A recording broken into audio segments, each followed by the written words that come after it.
pesan saya sih bahwa kita harus terus belajar dan bertumbuh. Jadi jangan cepat puas apa yang sudah dicapai, karena dunia ini bergerak. Jadi ketika kitanya itu stagnan, maka kita akan dilibas oleh dunia yang terus bergerak.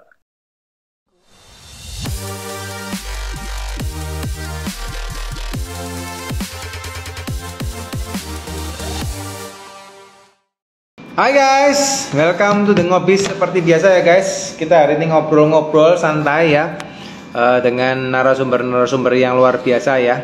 Kita akan ngobrol dengan Pak Sony ya, Pak Sony Arka Ardianto ya. Kita hari ini akan ngobrol dengan topik rahasia sukses Orange Martabak Pizza menjadi Raja Martabak di Indonesia ya.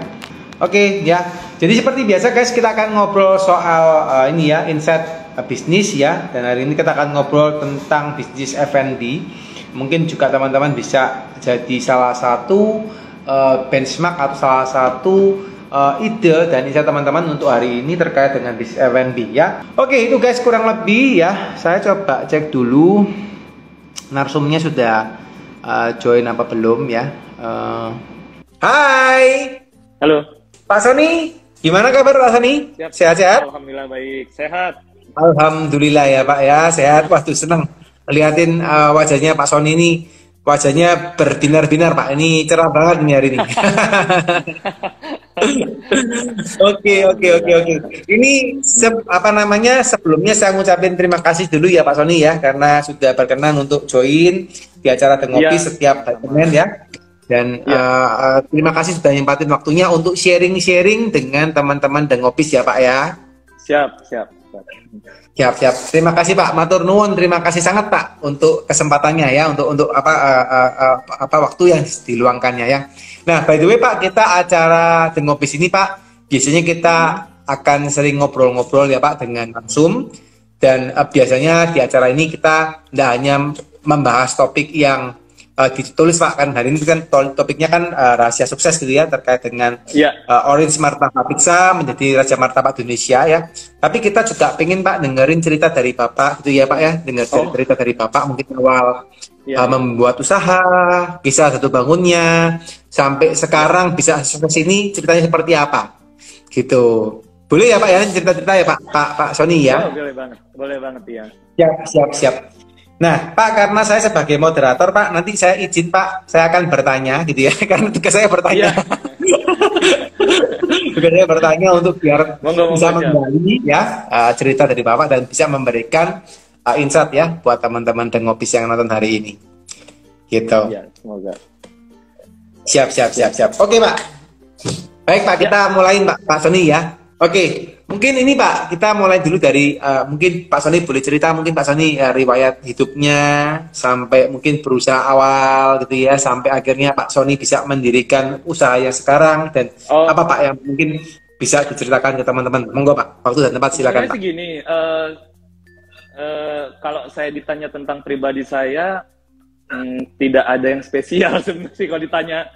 Saya cuma dari kecil sampai ke besar itu anak-anak yang sekolah negeri. Jadi saya bukan sekolah yang bagus atau gimana. Negeri bagus apa enggak ya? Zaman dulu memang negeri ya adanya ya. Kalau sekarang banyak swasta bagus ya. Kalau dulu enggak. Jadi saya sekolah sampai kuliah negeri. Kemudian karena beasiswa jadi saya harus menjadi pegawai negeri beberapa tahun. Kemudian pada saat saya menjadi pegawai negeri itu sudah mulai merintis. Nah, di saat merintis ini mulai terjadi perubahan dalam pola hidup. Jadi kan beda kan antara orang yang biasa bekerja pagi sampai sore dibandingkan dengan entrepreneur atau pengusaha yang harus berpikir. Kalau saya bilang sih bukan bekerja 24 jam. Cuma memang kalau sebagai entrepreneur tuh harus banyak berpikir dibandingkan dia bekerja sebagai karyawan. Kalau karyawan itu kan kebanyakan masuk pagi jam 7, jam 8, pulang jam 5, habis itu dia nggak terlalu mikir panjang lagi kan. Cuma kalau kita sebagai entrepreneur itu benar-benar harus berpikir, bahkan Sabtu Minggu itu bukannya harus sih, banyak meluangkan waktu untuk berpikir harus gimana lagi sih nih bisnis kita, apalagi dalam keadaan pandemi di 2 tahun ini kan banyak perubahan yang berarti. Gitu sih sederhananya dari kehidupan saya dari dulu sekolah sampai dengan bisnis. Siap. Ya. Jadi Pak Sony ini dari ikut pegawai negeri itu berapa tahun Pak jadi pegawai negeri Pak? Kalau sampai resign-nya tuh di 16 tahun. Sampai resign. 16 tahun ya, Pak. Tapi sebelumnya saya juga udah merintis. Oke. Jadi sambil pegawai negeri juga ikut merintis usaha gitu Pak ya? Iya, sudah. Oke. Usaha apa Pak yang pertama kali dirintis Pak Sony? Makanan, saya tetap makanan. Yang benar-benar mempunyai usaha dan mempunyai tempat itu sebenarnya di makanan, yaitu dulu jamur goreng. Tapi sebelumnya juga waktu sekolah saya juga banyak jualan-jualan kepada teman-teman. Dan kecil juga saya suka membantu orang tua, karena itu mungkin kalau saya pikir sebagai proses belajar saya setelah dewasa. Oke. Jadi pertama kali juga buat makanan ya Pak, tapi nggak langsung di martabak ya Pak ya? Enggak, martabak itu kalau di dalam brandnya ya, kan saya kan membuat merek dagang itu yang kedua sebenarnya. Yang pertamanya bukan.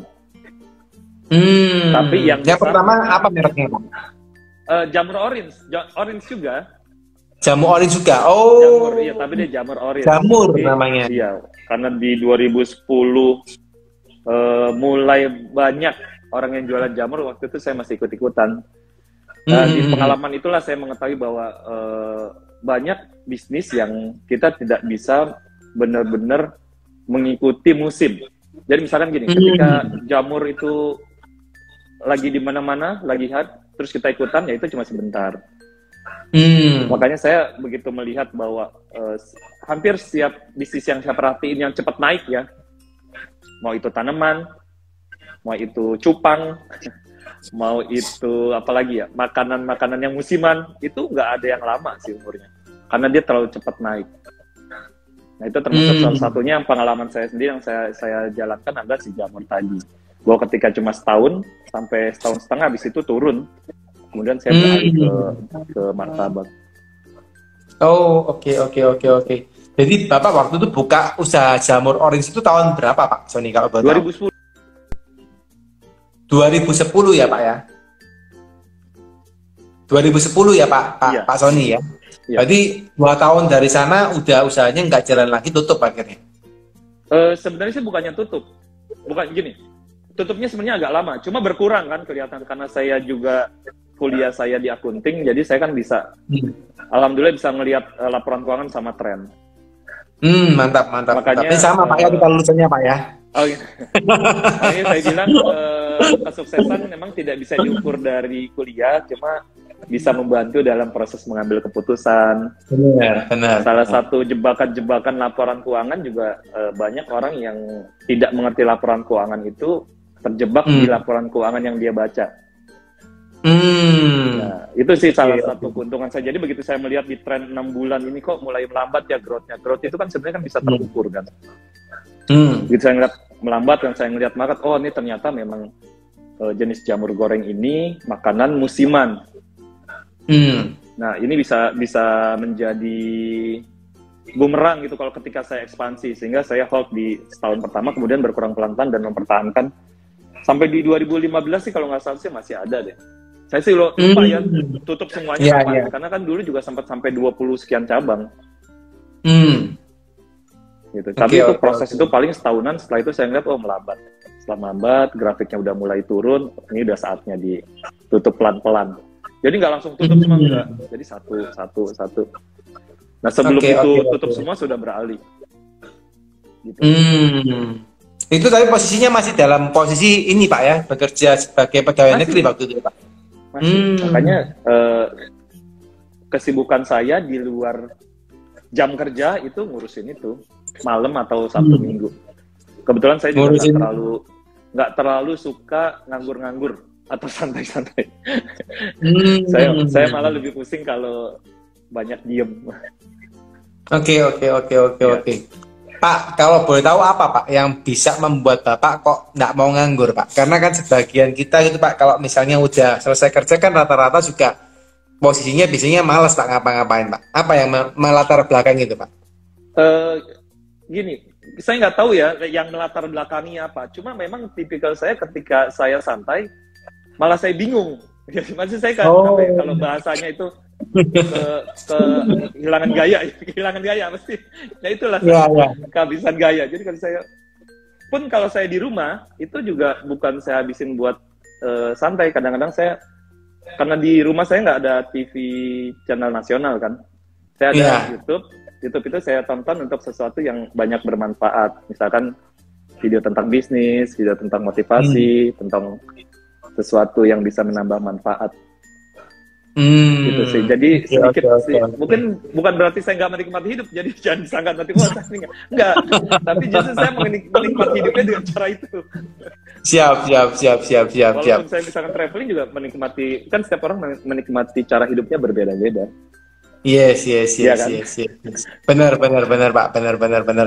Itu hal yang baik sih Pak. Cuma memang kan kadang kenapa saya melontarkan hal seperti itu Pak, karena kadang kan ada orang itu yang berpikiran, udah saya udah selesai pulang, udah saya nggak mau ngapa-ngapain deh, saya capek kerja dari 9 to 5 gitu ya, karena udah capek, saya nggak mau ngapa-ngapain. Tapi Pak Sony kan malah pulang kerja ngurusin jamur tadi kan yang pertama gitu Pak Sony ya. Awal-awal waktu merintisnya gitu. Ya.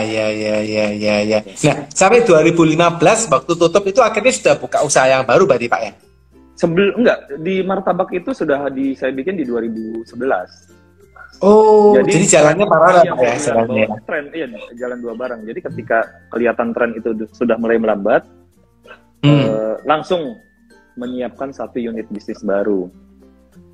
Kan biasa ketika kita euforia pengusaha baru, kalau saya bilang ya, mohon maaf, semangat banget nih, wah begitu ini terus langsung ganti segala macam. Nah itu salah satunya ketika melihat jamur itu melambat, langsung dicari makanan apa sih yang enggak musiman. Nah, banyak dipilih, disurvei sederhana bahwa ini ternyata memang martabak kayaknya udah Indonesia banget lah. Kita cari dari Sabang sampai Merauke, saya yakin sih ada. Nggak ada kota yang lewat dari tukang martabak. Benar. Dengan sampai di Merauke aja ada Pak martabak Pak. Pasti. Dengan berbagai kualitas atau topping atau segala macam pasti ada sih. Pasti ada perbedaannya maksud saya. Benar. Jadi 2011 sudah mulai ngelakuin martabak ya Pak sekarang ya. 2011 Pak ya. Ya. Oke, dari 2011 buka martabak, apa ada bisnis yang lain dibuka dari F&B yang lain atau memang fokus Pak untuk membesarkan martabak Pak? Fokus. Jadi karena pada waktu membuat martabak itu kan saya dua yang saya urusin, jamur dan martabak. Kemudian saya juga berdua istri juga kan, saling membantu. Itu pun sudah menyita banyak waktu sebenarnya, karena kan saya menggunakan waktu di luar pekerjaan. Itu pun sudah benar-benar pikiran dan tenaga itu banyak kesita untuk itu. Makanya ketika growth-nya Orange itu bertumbuh pada saat setelah saya resign dan setelah saya membuat tim manajemen dan logistik. Oke. Berarti Bapak resign dari pegawai negeri tahun berapa Pak? 2016. Oh, oke. 2016. Jadi habis yang 2016 keluar SK-nya itu 2018, tapi saya ngajuinnya udah mulai 2016. Oh, tapi sudah benar-benar resign 2016 itu berarti Pak ya? Iya. Terus akhirnya fokus membesarkan martabak Orange ya Pak ya? Pada saat itu, tapi setelah itu langsung ada beberapa brand yang di-develop karena waktu saya yang banyak sekarang ini, kemudian tim saya yang juga sudah lumayan lengkap, sehingga saya lebih mudah untuk ekspansi, baik brand baru maupun cabang baru. Oke. Itu di 2016 itu juga Pak, atau mungkin setelah itu Pak, untuk mengembangkan brand baru? Kalau kita mau growth itu, mungkin koreksi saya kalau saya salah ya. Kita harus mengukur. Kesalahan banyak pengusaha pemula, mereka terlalu semangat ketika usahanya tumbuh, mereka tidak mengukur pertumbuhannya atau tidak membatasi pertumbuhannya. Contohnya misalkan ketika dia bisnisnya itu dia punya 5 cabang, ternyata cabang itu rame banget, dia bikin sebanyak-banyaknya. Mereka lupa padahal banyak yang harus dipersiapkan dulu sebelum dari 5 ke 10 ke 20. Contohnya misalkan apakah mereka mempunyai tim administrasi yang kuat, logistiknya kuat, apa enggak, pengawasannya gimana, SOP-nya gimana, itu kan. Nah itulah yang saya persiapkan dari 2016 sampai 2018. Jadi saya membangun dulu sistem logistik, saya membangun dengan teman-teman perusahaan manajemen F&B. Manajemennya kan macam-macam kan, mulai dari rekrutmen HR, marketing, dan lain-lain. Nah, setelah 2018 baru itu bisa berlari. Gitu. Berarti 18 itu mulai ekspansi Pak ya, membuka brand baru gitu ya, mengembangkan usaha gitu ya. Iya. Oke, keren ya Pak. Di 2011 itu dijalankan, which is hampir 5 tahun ya Pak ya, dengan kondisi Bapak sambil bekerja ya Pak ya, menjadi pegawai negeri ya. Luar biasa. Jadi dari 2011 sampai 2015 tuh, 2015 kalau nggak salah ingat saya itu sekitar 10-an cabang. Jadi 2011 1, 2015 tuh 10. Itu dengan berbagai keterbatasan saya ngatur tim ya.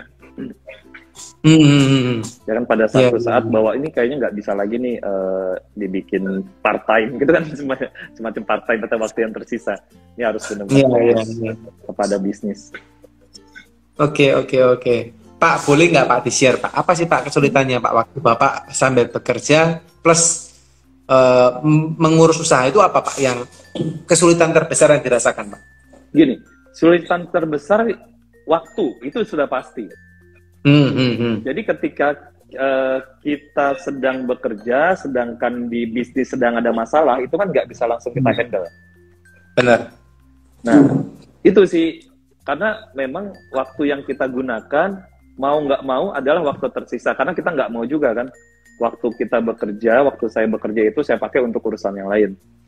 Itu kan saya nggak komit terhadap diri saya dan perusahaan yang saya tempat saya bekerja. Benar. Karena itu growth-nya itu menurut saya lambat banget. Walaupun ada beberapa orang kok bisa sampai 10, ya kalau menurut saya itu lambat banget bahkan. Itu saya kerjakan dengan waktu yang tersisa. Dengan waktu sisa. Kalau mungkin bisa lebih fokus lagi, mungkin ya itu akan lebih cepat akselerasinya. Oke. Tapi nice Pak, maksudnya quite good lah Pak ya, dengan kondisi Bapak menyisa-nyisakan waktunya saja sudah bisa growth segitu, maksudnya lumayan lah ya. Lumayan. Ya. Ini satu hal yang perlu teman-teman juga perhatikan ya guys. Ini satu value yang saya rasa dari Pak Sony baik ya. Teman-teman mungkin banyak orang itu yang berpikiran gini Pak, wah saya tak buka usaha gitu ya, saya tak nyambil apa namanya cari sambilan ya, tapi kerjanya sambil waktu jam kerja Pak. Itu yang mungkin akhirnya kurang diridho gitu ya, maksudnya nggak diberkatin juga kan, karena sambil Anda bekerja sambil Anda istilahnya ngambil waktunya perusahaan untuk pekerjaan Anda yang lain. Tapi Pak Sony malah melakukan itu di luar jam kerja guys. Ini yang satu hal yang keren ya. Iya. Oke. Nah terus habis Bapak resign Pak gitu ya 2016 gitu ya, terus langsung fokus mengerjakan untuk yang martabak orange. Apa Pak yang terjadi Pak setelah itu Pak? Selain itu yang sudah 10 nya seperti apa? Iya, jadi setelah saya resign, saya langsung membuat rencana sebenarnya. Action plan saya apa sih jadi saya bukan tipe orang yang begitu nyemplung, tidak mempersiapkan diri dulu. Jadi saya persiapkan dulu apa sih yang mau saya persiapkan setelah saya resign. Yang pertama yaitu mempersiapkan back office-nya atau sistemnya atau infrastrukturnya. Jadi apa sih yang saya butuhkan pada saat saya growth? Ya, yang tadi bahwa berarti saya harus siapkan sistem logistik. Kemudian bagaimana sih kalau saya harus mempunyai cabang yang ratusan? Apa sih yang harusnya SOP-nya? Kemudian saya harus merekrut orang. Itu yang saya persiapkan di dalam 2016 dan 2017 tadi. Semua itu siap, maka yang tadi saya sampaikan bahwa di 2018, tapi bukan berarti di 2016 sampai 2017 itu nggak bertambah. Tetap bertambah, cuma belum masif. Jadi maksudnya ketika di 2018, misalkan gini, ketika dulu saya di 2016-17 mungkin sebulan satu atau 2 bulan satu. Tapi begitu di 2018 ke atas, sebulan bisa 2, bahkan saya pernah tes sebulan bisa 4-8. Dengan infrastruktur, dengan tim yang lengkap, itu bisa sebenarnya. Jadi bukan masalah seberapa banyak kita mau cepat apa enggak sekarang, cuma kan kesulitannya beda. Antara dulu yang saya tidak mempunyai tim dengan market yang luas, dengan sedangkan sekarang Orange itu di 100 lebih cabang, dengan titik-titik yang udah lumayan banyak, berbeda cara dan pendekatan lagi. Gitu. Oke. Jadi setelah Bapak bangun SOP itu akhirnya mulai growth-nya terus ya Pak ya? Iya. Satu bulan bisa 4-8 cabang per bulan, dan sekarang bisa hingga saat ini sampai 100-an cabang ya Pak untuk martabak Orange ya Pak ya? Iya. Oke. Keren. Ya. Nah Pak, waktu Bapak emang membuat SOP itu Pak, gitu ya, membuat SOP terus mengimplementasikannya, apakah hanya membuat terus ya udah Pak jadi gitu, atau apa Pak mungkin yang terjadi di dalam perusahaannya Bapak? Jadi gini, ini saya nggak tahu di tempat lain, cuma SOP yang dibuat ini pun selalu berubah. Gini, ketika kita bikin, oh ternyata tidak dapat diimplementasikan berdasarkan idealis tertentu. Misalkan kita ngomong ketika A, maka melakukan B. Misalkan jika ada customer datang, maka harus melayani misalkan 15 menit. Ternyata kalau ketika saatnya banyak kan nggak bisa juga. Benar. Banyak kesulitan itu, atau pokoknya macam-macam. Oh ternyata nggak, ada beberapa hal yang ini harus di-adjust lagi nih, dan itu selalu sampai sekarang pun ada beberapa hal yang harus ini harus diperbaiki nih. Di Jakarta bisa, ternyata di Bandung nggak bisa nih kayak gini karena beda tipikalnya. Misalkan di Jakarta Pusat jajannya misalkan di siang, sedangkan di Bandung nih jajannya sore. Oh berarti kita akan melihat lagi SOP di Bandung dan di sini. Ketika di Bandung cuacanya lebih dingin, di sini lebih panas. Padahal kan kalau cuaca itu pengaruh kepada kualitas adonan segala macam. Gitu. Jadi itu diperbaiki berdasarkan pengalaman. Maksud saya nggak bisa bilang bahwa ketika teorinya adalah A maka B.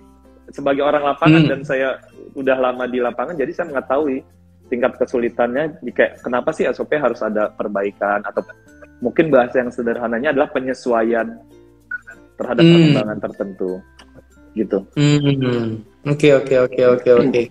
Jadi ini menarik ya Pak ya, bahwa di Bandung sama di Jakarta pun SOP-nya belum tentu sama ya Pak ya. Halo, ya. Ya. Jadi maksudnya tadi kan Bapak saya jelaskan ya, di Bandung sama di Jakarta pun SOP-nya bisa belum tentu sama Pak ya, bukanya belum tentu sama, adonannya juga mesti diatur gitu ya. Terus mungkin yang lain-lainnya juga mesti diperbedakan Pak ya, antara kota satu dengan kota yang lain ya Pak ya. Iya, yang jelas tergantung kasus masing-masing. Jadi saya nggak cuma bilang bahwa di Bandung dan di Jakarta, bahkan di Jakarta Pusat dan di pinggiran pun bisa jadi ada sesuatu yang berbeda. Karena beda misalkan behavior customer, entah beda jenis outlet. Outlet Orange kan ada yang AC, ada yang non AC. Itu kan akan menjadi berbeda lagi. Gitu. Iya. Nah, SOP itulah yang saya bilang nggak bisa kaku di dalam tim. Bahwa ini harus menyesuaikan nih. Bahwa ketika kita nyusun SOP bukan berarti harga mati semuanya harus sama. Enggak, lihat lagi dong. Ada yang di outlet yang agak panas. Ada yang outlet yang agak dingin. Nah, ini akan menjadi berbeda treatment daripada processingnya. Itu kan ada di dalam SOP. Oke. Selain SOP apalagi Pak yang bisa menyebabkan bisnisnya Bapak bisa bertumbuh pesat Pak? Ya, yang awalnya itu yaitu mempersiapkan sistem logistik. Jadi ketika kita membuka outlet banyak, itu penting banget ketika sistem logistiknya itu rapi. Nah, saya pelajari dari banyak franchise Indonesia ya. Saya nggak ngomong multinational company. Mereka kan udah bagus banget. Tapi franchisor Indonesia yang belum mempunyai cukup SOP atau sistem logistik, yang growth-nya terlalu tinggi, mereka tidak mempersiapkan sistem logistik yang baik, sehingga menjadi masalah terhadap franchisee-nya ketika ada order kah, ada repeat order dari franchisee, itu nggak bisa tercover. Walaupun saya pernah buka franchise, cuma sekarang udah enggak ya. Nah, itulah yang membuat saya harus, oh berarti kalau harus punya misalkan gini, 10 outlet harus punya 1 truk untuk pengiriman, untuk meng-cover. Nah itu, jadi growth logistik dengan growth outlet itu berpengaruh. Jadi saya bikin banyak-banyaknya, nggak dipikirin sistem logistik, karena kan kalau kita membuka 100 outlet, maka kita harus memiliki kualitas yang sama di 100 outlet. Apakah sesederhana itu kita ngajarin? Kan enggak. Apalagi untuk masakan yang baru dibikin pada saat itu, di order baru dimasak. Itu tidak sesederhana itu. Nah itu sistem logistik, kemudian centralized bahan-bahan, SOP, dan yang lain-lain. Kalau marketingnya itu sudah pasti lah, semua bisnis pasti ada marketingnya, gitu. Oke. Menarik ya Pak. Jadi kondisinya Bapak ini malah lebih juga memikirkan terkait dengan logistiknya ya, karena kondisinya kan memang kalau tidak ada hal tersebut kan supply chain-nya juga bermasalah ya Pak Sony. Iya, pasti. Nah, Pak penasaran Pak. Kalau tadi Bapak sempat ceritakan bahwa Bapak kan juga istilahnya kan martabak ini kan harus ibaratnya diudek dulu gitu Pak ya. Oh, iya, atau kalau yang diputar-putar dulu kalau yang martabak asin gitu ya. Nah, itu gimana Pak? Cara untuk ngontrol kualitas dengan 100 outlet itu seperti apa Pak yang dilakukan Pak? Ya, yang pertama bahwa tepungnya harus centralized. Jadi Orange itu mempunyai semacam pabrik kecil untuk centralized dari tepung. Jadi semua tepung yang dikirim ke outlet itu sama, same ingredient, ya. Jadi sebelumnya kami sudah memapping apa sih yang membuat resiko-resiko dari perbedaan kualitas. Apakah bisa jamin 100%? Enggak. Saya juga enggak. Menurut saya sih nggak ada yang menjamin 100%. Brand internasional sekalipun sama persis. Saya pernah coba salah satu ayam yang dari Amerika di satu cabang dengan cabang lain pun rasanya masih ada bedanya. Nah, itu pun sama. Ketika saya, ketika tepungnya sudah sentral, sudah sama, maka ada lagi. Misalkan cara bikinnya, yang SOP-nya. Balik lagi nih SOP-nya tadi. Salah satunya lagi yang membuat Orange itu bisa berkembang tanpa tanda kesulitan, bahwa ketika awal-awal Orange itu sudah membuat adonan dengan mesin. Jadi mesin adonan. Dan saya yakin sih, dulu bahwa Orange satu-satunya martabak yang menggunakan mesin besar dalam mengadon. Setahu saya semua yang saya survei ya, semuanya pakai manual. Karena itu kebiasaannya industri martabak di Indonesia adalah menggunakan manual, karena sentuhan manual menurut orang-orang itu bahwa itu lebih pas. Tapi kalau saya bilang bahwa adonan itu, kalau saya menggunakan manual orang, maka itu resiko untuk tidak standarnya itu tinggi. Benar. Dan bagaimana saya bisa mempunyai 100 cabang atau saya mempunyai 8 cabang dengan dengan standar kualitas jika tidak menggunakan mesinisasi. Jadi mengkonversi darinya manual menjadi mesin itu sudah dilakukan oleh Orange di awal-awal berdiri. Itu Orange sudah dari sebelum 2016 itu sudah langsung bahwa ketika kita punya satu goal yang besar, maka persiapkan dulu apa sih yang tadi, menggunakan mesin, bikin SOP-nya tentang mesin dan lain-lain. Itu yang membuat kita ketika infrastruktur itu saya kategorikan dalam infrastruktur. Ketika itu semua siap, maka itu tinggal menunggu aja, tinggal kita atur mau seberapa besar sih kita growth-nya. Apakah mau terukur atau mau dibikin eksponensial. Yang penting bahwa ketika fundamentalnya kuat, semua sistemnya siap, maka itu bisa dijalankan. Oke. Menarik ya Pak. Jadi malah sudah mulai menggunakan mesin ya Pak ya. Di awal berdiri malahan ya. Iya, bahkan dari mulai Orange berdiri itu sudah punya customer service sama complaint center. Saya yakin Orange dulu ya, saya nggak tahu sekarang, satu-satunya martabak yang punya customer service sama complaint center dari awal diri 2010-11. Keren Pak, keren. Ya. Itu jadi mulai 2010 waktu pertama kali punya jamur ya Pak ya, itu sudah punya customer service ya. Sudah keren. mempersiapkan. Iya. Ya. Kalau di jamur saya bikin kalau nggak salah info franchise di jamurnya. Oh, oke. Kalau di martabak langsung saya bikin complaint center sama customer service. Termasuk untuk order itu juga bisa pakai telepon itu. Itu tapi ke nomor lain ya Pak ya, bukan ke nomornya Bapak ya? Bukan nomor pribadi. Oke. Tapi dulu masih saya pegang. Oh, dulu masih Bapak yang pegang di awal-awal. Iya, sempat saya pegang sebentar, habis itu kayaknya nggak bisa nih kalau memang harus megang orderan, harus 2 kali tektokan. Iya. Sebenarnya sih pisau bermata ganda sih, karena awalnya itu teleponnya memang dipersiapkan untuk macam-macam, bisa order, bisa komplit segala macam. Jadinya kan banyak telepon-telepon yang masuk. Benar. Order, padahal kan saya posisinya kan lagi nggak di situ. Nah, jadi harus dipegang oleh yang lain. Oh, oke. Menarik. Pak, penasaran Pak. Tadi kan Bapak sudah info ya, menggunakan masinisasi gitu ya. Anyway kan, kalau boleh tahu Pak, Bapak itu dulu apakah memang bisa masak gitu ya? Atau memang hobi masak gitu ya? Atau apa Pak? Kok bisa menciptakan resepnya martabak atau gimana Pak? Saya suka makan, yang pertama. Yang kedua, belajar. Oke. Suatu proses, saya suka belajar semua. Jadi menurut saya membuat martabak itu salah satu proses kecil daripada proses saya belajar. Termasuk komposisi, bagaimana sifat dari adonan. Walaupun saya basicnya adalah kunting, sifat dari tepung pun saya pelajari.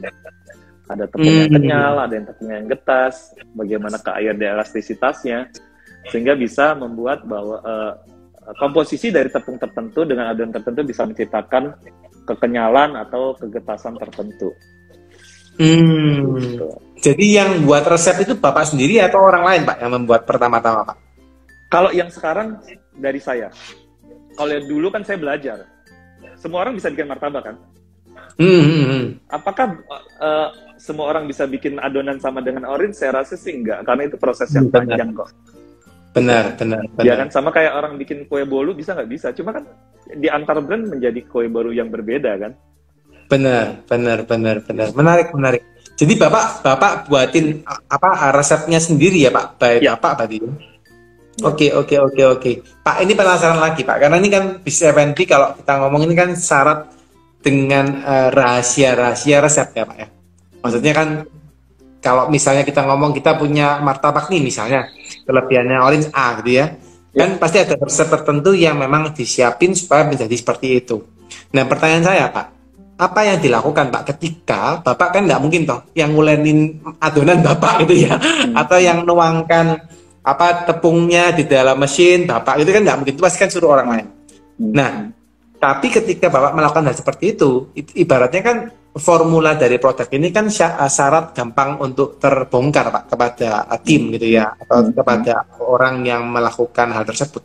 Apa langkah yang mesti dilakukan supaya rahasia atau resep dari Orange ini nggak keluar ke umum gitu Pak? Oke. Yang pertama bahwa tepungnya itu terstandar di pabrik. Ya tadi ya. Oke. Yes. Yang kedua, tepungnya itu ada ingredient yang karyawan tidak tahu di pabrik tersebut. Saya belajar dari mana sih? Saya belajar dari ketika di KFC bisa mengirim internasional, kok dia bisa. Jadi dulu saya pikir, kok KFC gimana caranya ya? Oh ternyata ada satu trik tertentu menggunakan mesin. Jadi untuk mengaduk tepung keringnya pun pakai mesin. Gimana bisa bertonton itu kalau kita nggak menggunakan mesin? Benar. Gitu. Oke. Jadi kuncinya di mixing tepungnya sudah di pabrik ya Pak ya? Baik di internal perusahaan sudah nggak ada mixing tepung. Saya nggak ngomong pabriknya profesional, cuma memang pabrik kecil tersebut memang sudah terprotek, termasuk orang tersebut tidak tahu isinya apa. Oh, oke. Salah satu strategi ya Pak ya, kalau kita ngomong secara struktur SOP-nya supaya kita punya resep ini tidak sampai bisa terbongkar gitu ya Pak. Ya. Ini ya. Ya. Menarik. Ini soalnya teman-teman juga banyak yang itu Pak, banyak yang mereka itu memiliki kendala. Ketika mereka mau mengembangkan usahanya, mereka ngomong, wah kalau misalnya tak lempar ke orang lain, gimana nih resep saya kan gitu. Itu yang sering mereka keluhkan. Kan? Tapi kalau ada sarannya, berarti kan bisa di scale up seperti bisa itu. Belajar lah. Iya. Bisa dipelajarin kok semua. Siap. Oke. Nah, Pak, pengembangan dari tadi 10 ke 100, Pak, gitu ya. Kan tentunya tantangan dari yang awal ketika 1 ke 10, 10 ke 20, 20 ke 100 itu kan pasti beda ya, Pak ya. Tantangannya, Pak ya. Ya. Halo? Iya. Halo. Oke. Tantangannya kan masih berbeda ya, Pak Pak Sony ya. Iya. Dari 10 ke 20, 20 ke 30 sampai 30 ke 100 kan masih beda, Pak. Nah, ketika sudah mencapai ke angka 100 lebih, Pak, untuk untuk cabang, apa Pak tantangannya dihadapi, Pak? Ya, kalau untuk 100 di atas 100 ya, kalau yang karena saya scale-nya masih belum Indonesia, saya kan baru Jabodetabek, Bandung, Surabaya. Okay. Adalah bagaimana market size atau market share dalam satu industri tertentu. Jadi saya nggak ngomong tentang mikro marketing lagi, saya akan berbicara tentang makro. Bagaimana di dalam kota tertentu, kalau saya misalkan di Surabaya, ya di situ yang menjadi jagoan brand di Surabaya apa sih? Dan market size-nya berapa besar sih? Kemudian Orange itu akan mengambil market share berapa sih dari total market size yang ada di kota tertentu. Dan itu yang tidak sederhana ketika saya buka satu, ya udahlah, berhasil apa nggak tahu kan. Tapi kan tidak seperti itu sekarang ini. Itu yang saya masih banyak belajar tentang mengukur dalam satu market size dalam satu area tertentu. Jadi saya tidak berbicara lagi tentang rekrutmen, saya tidak berbicara lagi tentang SOP, karena saya sudah melewati fase-fase itu. Nah ini yang kenapa saya bilang saya masih terus belajar. Banyak pengusaha yang jauh lebih besar dari saya, dan saya banyak belajar dengan mereka, saya banyak ngobrol, atau saya banyak ngobrol dengan teman-teman yang dari daerah tertentu, bertukar pikiran. Itu sih, saya lebih kepada itu sekarang ini. Oke. Ya. Jadi malah lebih memikirkan sudah mulai strategi pengembangan ya Pak ya. Jadi waktu saya lebih kepada strategi makronya. Daripada saya harus saya tidak memikirkan detail. Bukannya Orange tidak memikirkan ya. Cuma ada tim lain yang sudah memikirkan itu. Ya. Bapak malah melihat yang skala lebih besarnya lagi ya, gimana pengembangan usahanya lagi Pak ya. Iya. Oke. Nah, Pak, ketika Bapak sudah sampai ke level ini kan tentunya nggak semuanya Bapak bisa kerjakan kan, Pak? Maksudnya kan Bapak mungkin lebih arah mungkin kan ke visi, ke strategi dan kawan-kawan. Mungkin yang secara in detail, let's say buka cabang baru, penetrasi pasar, itu kan sudah bukan Bapak ya. Tapi kan ada tim lagi yang lain. Nah, itu apa Pak? Maksudnya Bapak kok bisa akhirnya menciptakan tim seperti itu? Itu apa yang dilakukan Pak? Prosesnya Pak? Ya, di 2017 saya dan teman-teman itu membuat satu perusahaan manajemen. Ya, jadi 2016 saya membuat sistem logistik, supply chain. Yang kedua yaitu saya membuat perusahaan manajemen. Nah, perusahaan manajemen inilah untuk memenuhi yang tadi itu, kesibukan saya yang tadinya mikro detail menjadi yang lebih makro, yang berpikir yang lebih luas, gitu. Jadi sudah dalam satu roadmap action plan Orange. Oke. Jadi Bapak buat perusahaan sendiri ya Pak ya untuk ngurusin manajemen gitu Pak? Iya, perusahaan manajemen. Namanya Orange Multidaya Indonesia. Ya. Orange Multidaya Indonesia merupakan perusahaan manajemen yang memanajemeni itu semua yang sederhana gini, A sampai Z dalam satu bisnis F&B, mulai dari membangun sampai dengan membesarkan. Di Orange kan ada Orange Coffee juga ada bertingkat lagi, ada Orange Coffee Indonesia, ada Mili Signature, ada Nasi Jagal, ada Dapur Emma, ada apa lagi ya? Pokoknya ada macam-macam.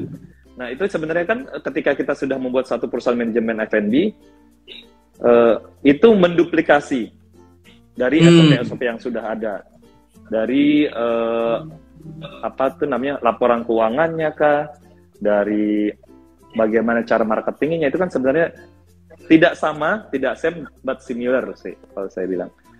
Kenapa sekarang ini juga saya lebih cenderung tidak berpikir untuk membuat baru, bahkan saya sedang membuat perusahaan untuk mengakuisisi UKM-UKM F&B.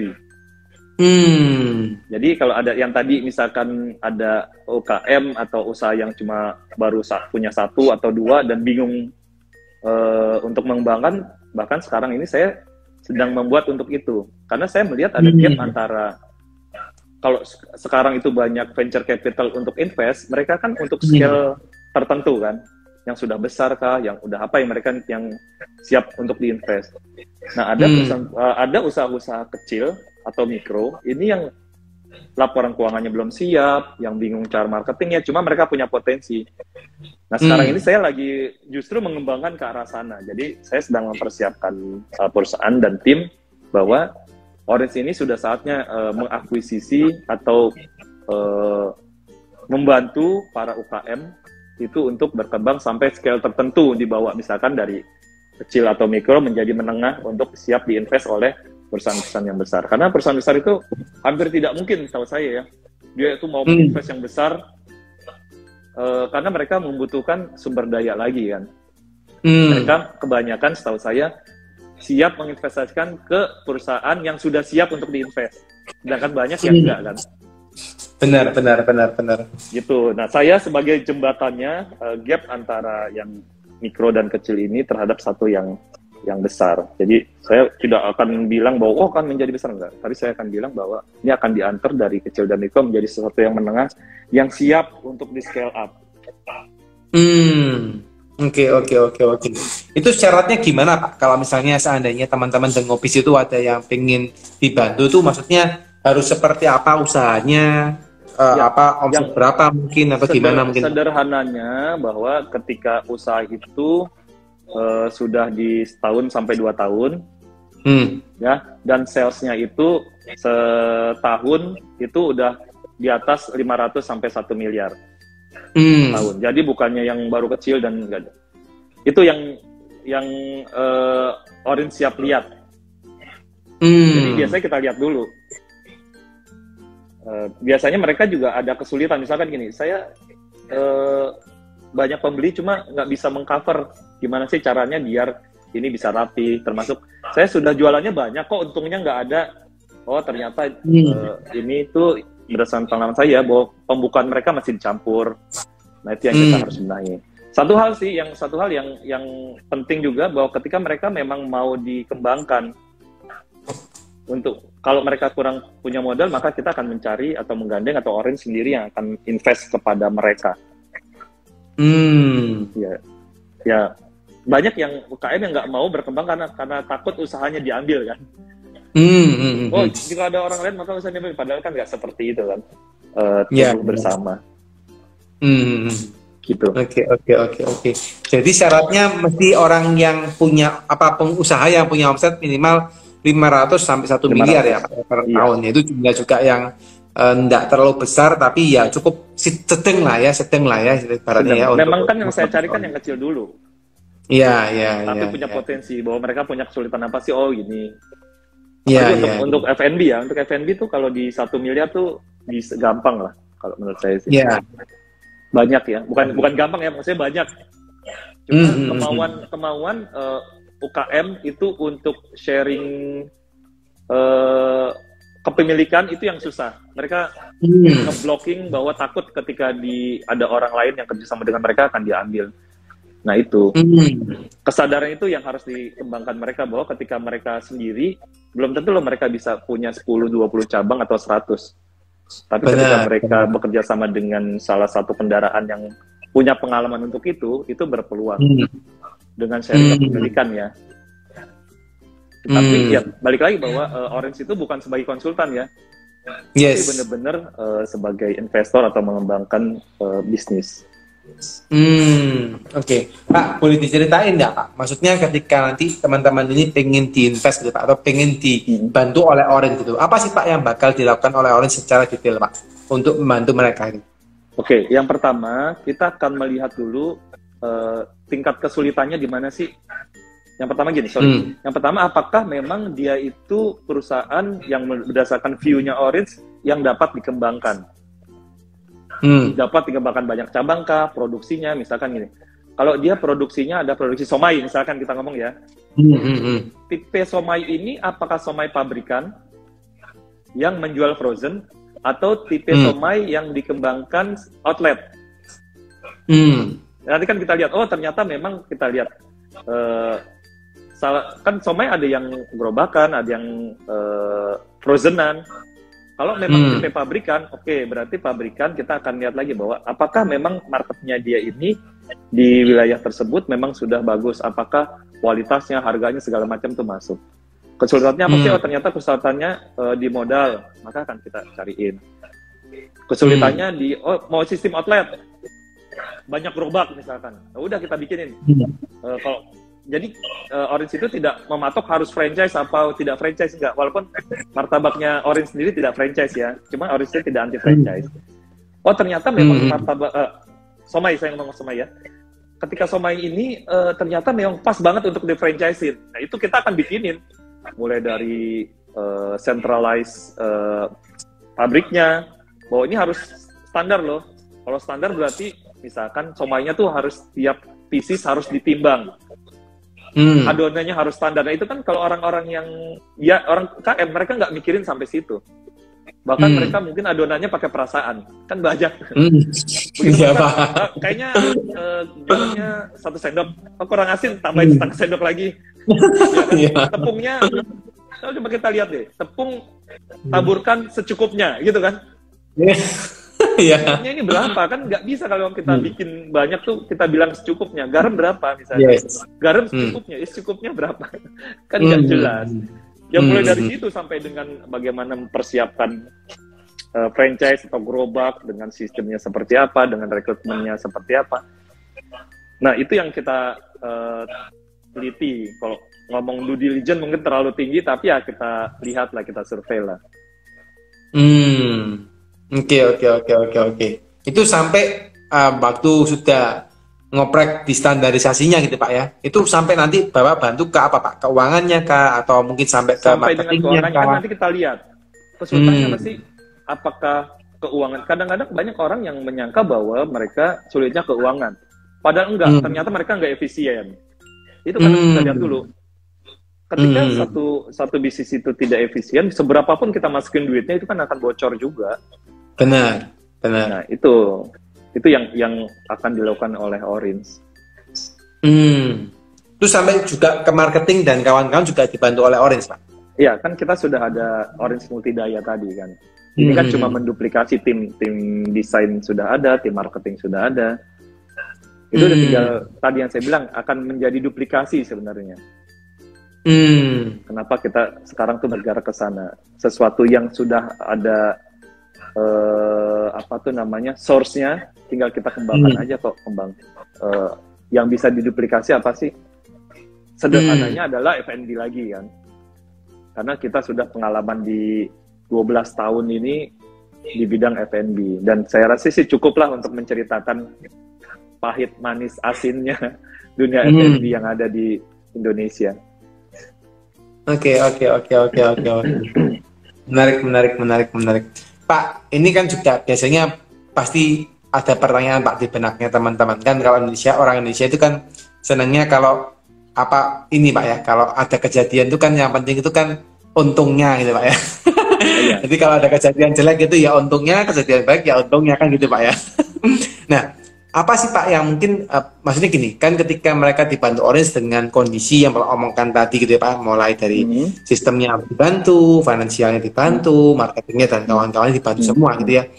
Berapa sih Pak peluang maksudnya yang mereka bakal dapatkan untuk bisa growth Pak? Atau apa ada kemungkinan nggak sih ketika dibantu Orange malah biasa aja atau malah growth-nya tinggi atau seperti apa Pak? Mungkin yang terjadi Pak ketika Ya, brand itu diakuisisi sama Orange Pak. satu hal sih, bahwa ketika mereka dibantu Orange itu kan melalui proses pemilihan dulu. Yes. Jadi Assessment dulu, bukannya Pak, ya. dari ide kemudian berhasil apa enggak. Kemudian Yes. kalau untuk menurun 0,000 sekian. Karena kita untuk membantu kan, masa dibantu administrasi, dibantu SOP malah jadi turun. Kecuali memang market yang turun ya. Misalkan yang tadinya di mall tiba-tiba mallnya tutup. Itu beda ya. Cuma secara normal enggak. Berbedanya antara growth-nya bisa besar atau growth-nya itu biasa aja. Karena yang tadinya buka satu outlet menjadi 2 outlet, itu kan belum tentu dia yang buka. Bisa jadi Orange yang bukain satu lagi kan. Jadi bukan si business owner-nya itu buka lagi. Mungkin kalau dia nggak punya uang, bahkan kita yang invest buka 1, buka 2, buka 3, buka 4. Kalau kita ngambil analogi sederhana, ya mungkin nggak sih kita bukain 5 itu menjadi lebih kecil daripada buka 1. Ini kita nggak ngomong deketan ya, dengan jarak tertentu dengan market yang baru berdasarkan data yang dipunya oleh Orin. Kan enggak kan, kalau berdasarkan persentase ya. Gitu. Apakah menjamin 100%? Saya sih yakinkan bahwa di dunia ini nggak ada yang bisa menjamin 100%. Ketika pandemi pun nggak ada yang tahu kan. Cuma probabilitasnya ketika yang bersangkutan buka 1 dan tidak berkembang juga, dibandingkan dengan sudah diperbaiki, sudah dipoles, kemudian dibuka beberapa cabang. Apalagi yang buka outletnya itu bukan modal yang punya. Sederhana ya, ruginya di mana sih, kan nggak ada ruginya mestinya ya. Gitu. Oke. Pak, kalau boleh di-sharing Pak, biasanya gitu kalau misalnya teman-teman UMKM mau dibantu sama Orange gitu, berapa sih Pak saham yang harus dilepas Pak ke Orange Pak? Gini, patokannya nggak ada, tapi sepanjang pengetahuan saya tentang bisnis itu, maka akan jadi di 51. Tapi angka 51 itu dalam satu angka yang mutlak pertama, kan bisa enggak. Benar. Sebenarnya sih banyak aja negosiasi, misalkan gini, outlet yang pertama, ini kalau saya ngomong realnya ya, outlet yang pertama dimiliki oleh yang bersangkutan, kedua, ketiga, keempat dimiliki oleh Orange. Nanti dia akan si ini akan mendapatkan sekian persennya, kan sebenarnya processing itu ada. Yang penting si yang punyanya itu kan membuka diri kan. Sebenarnya sih Orange lebih kepada gitu. Nggak harus diambil 100% atau sekian persen, enggak. Cuma normalnya ketika dia mau besar, maka dia harus bareng dengan sesuatu yang lebih besar lagi. Ya. Kalau sesuatu yang besar, maka dia tidak bisa memaksakan sahamnya itu harus paling besar kan. Benar. Bisa jadi dalam scale tertentu Orange akan menggandeng orang lain lagi yang punya modal kan. Kalau memang sudah dalam scale misalkan di 30-50 cabang, ternyata kita mau buka berapa sih? 100 cabang kan sekarang ini adalah kolaborasi. Seberapa cepat sih kita mau tumbuhkan gitu. Atau yang tadi bahwa kita akan membuat sistem franchise kan. Holdingnya tetap di pusat, yang lainnya adalah franchise. Itu yang mau disiapkan. Nice. Jadi nggak terpatok ya Pak ya, maksudnya harus sekian persen ya, tapi masih dilihat juga kondisi masing-masing ya Pak ya. Iya, kan scale dari setiap bisnis kan berbeda. Gitu. Oke. Menarik ya guys ya, buat teman-teman ya. Jadi ini kalau teman-teman ngobrol, Pak, saya kesulitan buat bisnis gitu ya kan, karena membuat tuh gampang, mempertahankannya kan susah Pak. Bagi sebagian orang, betul. Kalau nggak tahu caranya gitu ya. Betul. Yang sederhananya gini, Orange itu kan mau membuka di seluruh Indonesia. Ketika kita mau tumbuh dan kita butuh sewa tempat di tempat tertentu, kalau buka satu brand doang dibandingkan 2 brand, 3 brand, itu kan sharing dari biaya sewanya kan menjadi berbeda.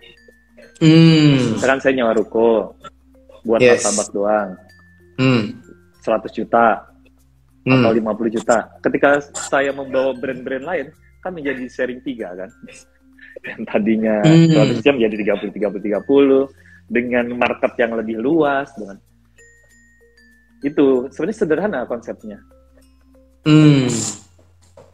Akhirnya bisa membantu juga teman-teman yang lain berkembang ya Pak ya, dengan konsep kebersamaan ya Pak ya, modelnya Pak ya. Iya, ya sekarang kalau di era 4.0 adalah era kolaborasi. Jadi ketika kita mau bertumbuh dengan cepat ya kita harus kolaborasi. Pertanyaannya dengan siapa kan? Yes. Kita mau dengan sembarangan orang, apa dengan orang yang baru atau dengan orang yang pengalaman? Gitu. Siap. Oke, Pak minta izin Pak, ini ada satu pertanyaan Pak dari teman-teman Pak. Saya minta izin untuk bertanya ya Pak Sony ya. Ya. Ini ada yang tanya dari Kak Isirfan ya. Apa yang biasa jadi tolak ukur buat investor? Apakah cash ratio-nya, quick ratio-nya, current ratio-nya, atau berapa kali dari ROI, Pak? Oke, jadi gini, investor ada dua jenisnya. Kita nggak usah ngomong venture capital yang invest ke startup. Mereka akan berpikir adalah growth-nya. Ukuran yang paling sederhana dari investor adalah apakah perusahaan itu untung apa enggak. Itu sederhananya. Ya. ROI-nya juga sama, semakin cepat semakin bagus. Itu intinya, bahwa detailnya adalah ketika uang saya ini, yang paling sederhana ya, ketika uang saya ini saya simpen di bank, itu kan dengan tingkat margin atau tingkat bunga, hitunglah 3-5% kalau bunga tabungan, dibandingkan dengan saya harus invest. Tapi ada dua nih, ketika diinvest, resikonya tinggi, ya kan? Ketika di bank, resiko lebih aman. Nah itu, jadi harus misalkan, kalau yang misalkan makanan, saya akan bilang bahwa netnya berapa sih? Netnya misalkan di 10% gitu. Kok rendah banget ya? Untuk makanan jenis ini. Saya nggak ngomong semua makanan akan di 10%. Benar. Saya ngomong tentang misalkan warteg atau warung padang atau restoran apa, kok netnya cuma 10% ya? Harusnya dia bisa di 20-30% loh. Gitu. Karena sederhananya kan gitu. Itu yang akan dilihat. Kalau memang sales saya besar nih, misalkan si business owner ya, kok sales saya besar ya, 1 miliar, tapi kok net saya kok cuma di 10% ya. Oke, kita kupas bareng, kenapa sih bisa itu? Apakah belinya terlalu mahal? Adakah yang bocor? Itu, jadi ketika investor melihat, tidak sesederhana itu, tapi yang paling mudah adalah akan melihat netnya berapa, atau kalau yang lebih tinggi lagi EBITDA-nya, earning before EBITDA, earning before interest and depreciation. Yes. Tapi itu kan ribet untuk UKM, pokoknya intinya omsetnya 100, netnya berapa sih? 10 kah? 20 kah? 30 gitu. Gitu. Oke. Jadi kejawab ya Kak Irfan ya. Saya terbiasa membahasakan dengan itu audiensnya siapa. Jadi ketika ngomong dengan UKM, maka ya udah, bersihnya berapa sih? Dari 100, 10. Kok kecil 10 gitu? Harusnya setahu pengalaman saya adalah 15 atau 20. Apakah salah itu? Itu sih. Gitu. Tapi kan kalau bersih itu kan setiap bisnis F&B kan beda-beda ya Pak ya. Maksudnya kan nggak bisa paten 10 gitu kan ya. Beda-beda. Makanya saya bilang tadi, berdasarkan pengalaman saya, maka kita akan bisa melihat. Contohnya misalkan gini. Yang seharusnya ditanya adalah, dari HPP berapa sih yang harga jual? Saya bilang, tidak ada patokan pasti. Tapi biasanya orang melakukan misalkan HPP dikali 2. Tapi apakah semua restoran? Enggak. Contohnya, jika ada di mall, kalau dia itu modal 10.000 dan dia jual harga 20.000, itu pasti nggak masuk. Nggak usah dihitung, saya bilang. Karena apa? Sewanya mahal, maintenance-nya mahal, karyawannya mahal. Itu udah pasti dikali 4 atau dikali 5 dari HPP. So, minimal mungkin dikali 3. Jadi modal 10.000, maka akan jual di 30.000. Itu pun dia akan tipis. Karena apa? Dia sewanya dia mahal. Tapi di warteg atau di pinggir jalan, warung padang bisa nggak? Bisa kalau itu kan. Atau lebih tipis aja bisa kalau misalkan pecel lele yang mereka biaya sewanya rendah, karyawannya murah, itu bisa. Jadi intinya maka tergantung. atau barang-barang fabrikasi atau frozen. Mereka tidak membutuhkan display. Mereka jualan online, frozen. Itu pasti bisa di HPP-nya berapa plus margin berapa persen, itu bisa diukur. Makanya saya bilang, ketika ngomong 10%, tergantung nih. Kalau itu 10%-nya adalah frozen food, ada itu masih oke.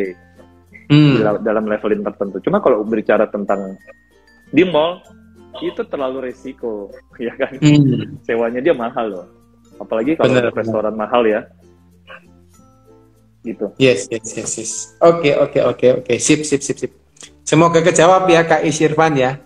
Ini rasanya Kak Isirfan tanya lagi satu lagi Pak ini Pak. Boleh saya tanyain ya Pak? Iya, silakan. Oke.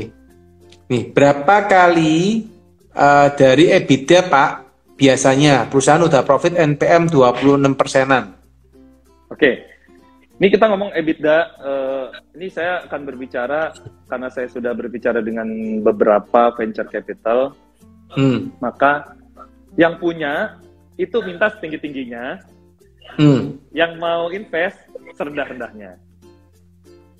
Yang setahu saya, itu antara single digit atau double digit. Single digit tengah-tengahnya adalah maksimal 9. Itu yang dimaui oleh para venture capital. Jadi misalkan EBITDA-nya 26% ya, atau rupiahnya lah misalkan. Ya Pak. Halo. Ya Pak. Iya Pak ya. Oke. Ya, misalkan 10 ya. Kita ngomong rupiah 10. Berarti value kita ngomong, kalau ini dia udah mengerti EBITDA, maka kita ngomong misalkan value-nya berapa? Value-nya berarti 9 dikali 10, 90. Atau dari penjualan berapa, dari sales atau revenue, macam-macam juga. Yang maunya tinggi, yang mau invest maunya rendah. Ada yang 1 sampai 5 kali atau sampai 3 kali. Rata-rata di 2 sampai 3 kali. Ini setahu saya. Ada yang nggak 1,5 kali ada. Misalkan salesnya dia 100, maka value-nya dianggap 150. Tapi itu nggak menjadi variabel patokan baku semua, karena begitu revenue dan EBITDA itu menjadi salah satu parameter mau dipakai di atas apa di bawah, atau di mix dua-duanya. Intinya sih kesepakatan. Tapi jangan lupa, ini saya banyak ketemu dengan business owner juga, mereka menilai mereka terlalu tinggi. Padahal investor itu menilai resikonya mereka juga seberapa tinggi. Ya kan? Apakah dia masukin di situ resikonya tinggi apa enggak? Jadi tengah-tengahnya sih kalau menurut saya harus sama-sama nyari titik temu. Jadi kalau di value itu, kalau dari EBITDA-nya 9 kali itu Pak rata-rata ya. Tapi kalau dari sales bisa 2 sampai 3 kali ya Pak per tahun. Sales 2 dari nilai omsetnya kali 2 atau kali 3 itu value-nya. Yes.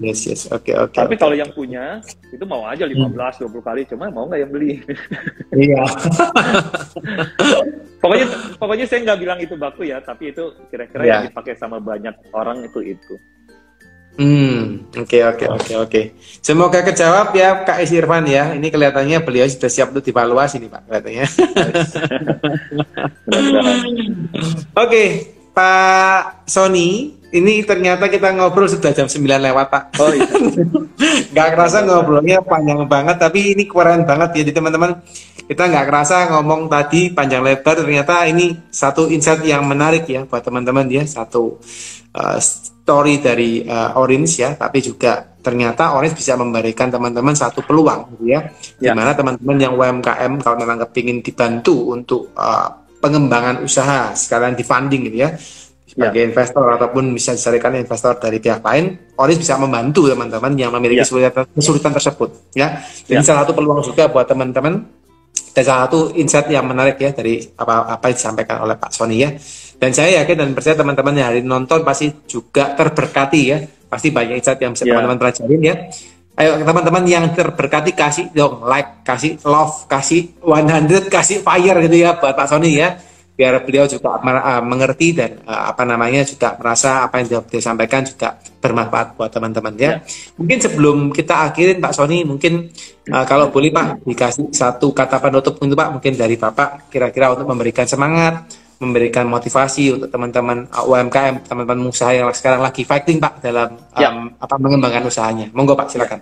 Oke, untuk teman-teman UKM atau siapapun yang menyaksikan, pesan saya sih bahwa kita harus terus belajar dan bertumbuh.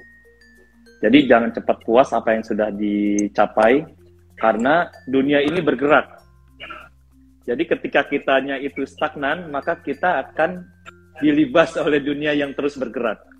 Ya. Satu hal yang selalu saya pegang, bahwa ketika kita nyaman, maka kenyamanan itu bisa membunuhmu. Makanya posisikanlah diri kita dalam keadaan tanda kutip tidak nyaman sehingga kita bisa berkembang. Mungkin gitu dari saya. Siap, mantap Pak Jos ya. Buat teman-teman semoga terberkatin ya guys untuk story hari ini. Buat Pak Sony, thank you so much Pak. Terima kasih matur nuwun sangat Pak untuk sharingnya hari ini. Saya yakin dan percaya sharing hari ini pasti memberkati teman-teman ya. Oke Pak Sony dan teman-teman, thank you so much Pak Sony. Ya. Salam buat keluarga ya Pak, sehat-sehat terus dan Pak, dan sama-sama. Semoga usahanya semakin sukses, semakin memberkati banyak orang Pak ya. Amin. Oke, thank you so much Pak. Sampai jumpa lagi Pak Sony. Teman-teman, bye-bye. Ya.